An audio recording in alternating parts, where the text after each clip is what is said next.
եւ ես մեր հիմնարկն է արդեն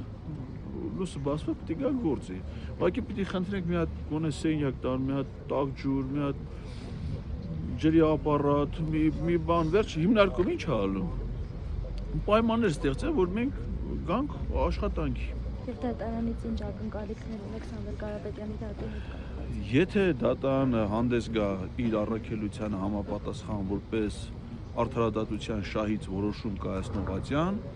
ուրեմն վաղը շատ կարճ ժամանակ հետո դատական նիստը սկսելուց, որովհետև նիստը ընդհատվել է, պիտի շարունակվի, Սամվել Կարապետյանը պիտի լինի ազատության մեջ, որովհետև այլ որոշում ուղղակի իմ ընկալումներով, ես նաև դա որպես իրավաբան եմ ասում,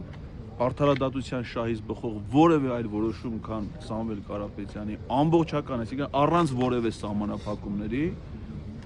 նրա նկատմամբ խափանման միջոցը պետք է վերացվի, որպեսզի նա հնարավորություն ունենա նաև քաղաքական պրոցեսներին մասնակցել։ Մենք ամբողջ ժողովուրդն է սպասում